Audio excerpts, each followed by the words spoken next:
और चलिए एक और बड़ी खबर की ओर रुख कर लेते हैं। देहरादून से ये बड़ी खबर सामने आ रही है, जहां दंगाइयों पर अब नकेल कसी जाएगी।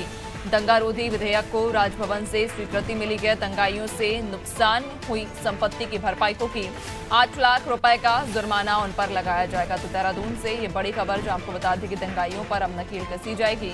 दरअसल दंगारोधी विधेयक को राजभवन से स्वीकृति भी मिल चुकी है, जहां दंगाइयों से नुकसान हुई संपत्ति की भरपाई होगी। 8 लाख रुपए तक का जुर्माना भी उन पर लगाया जाएगा। ज्यादा जानकारी लेंगे सहयोगी सोनू लगातार हमारे साथ बने हुए हैं। सोनू, दंगाइयों पर कहा जा रहा है कि नकेल कसी जाएगी। जो दंगाइयों की हुड़दंगे से जो नुकसान हुआ है, अब उसका भरपाना भी अब दंगाइयों से ही होगा।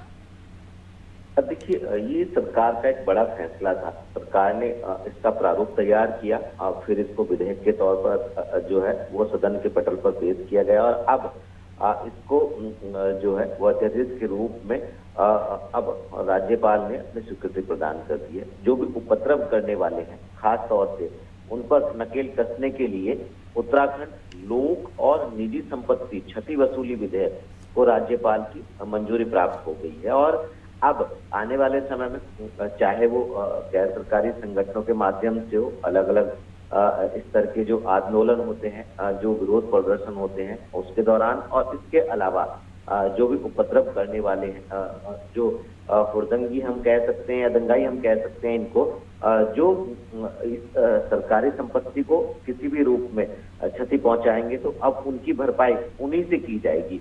तो ये कहीं ना कहीं सरकार ने एक और बड़ा कदम उठाया है और जो नुकसान होगा संपत्ति को उसकी भरपाई के अलावा इस पर जुर्माने का भी प्रावधान किया गया है। मुख्यमंत्री बार बार सार्वजनिक मंचों से इस बात को बयान कर रहे हैं कि देवभूमि उत्तराखंड की जो आबोहवा है उसको प्रदूषित नहीं होने दिया जाएगा। कानून व्यवस्था और इसके साथ साथ जो उत्तराखंड का मूल स्वरूप है इसको बिगड़ने की किसी को भी इजाजत नहीं दी जा सकती।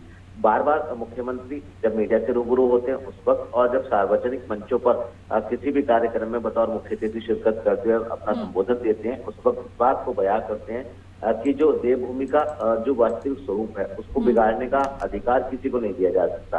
तो एक तरफ कानून व्यवस्था को जो है वो सख्त रूप से उसका कैसे इम्प्लीमेंट हो सके इस पर फोकस किया जा रहा है। दूसरी तरफ सरकार कानून बनाने के भी फैसले ले रही है। इससे पहले भी धामी सरकार ने अब तक के कार्यकाल में कई बड़े फैसले लिए हैं, चाहे वो धर्मांतरण कानून हो, चाहे वो नकल विरोधी कानून हो, या अब ये इस विधेयक को राज्यपाल की मंजूरी प्रदान करना, ये कहीं ना कहीं उसी परिप्रेक्ष्य में हम इसको देख सकते हैं। बिल्कुल, और वाकई में अब देखने वाली बात रहेगी कि इस नए कानून के आने से, इस नए निर्णय के बाद से आखिरकार कितना बदलाव आता है। बहुत शुक्रिया आपका, बने रहिएगा और भी आगे आपसे अपडेट्स लेंगे।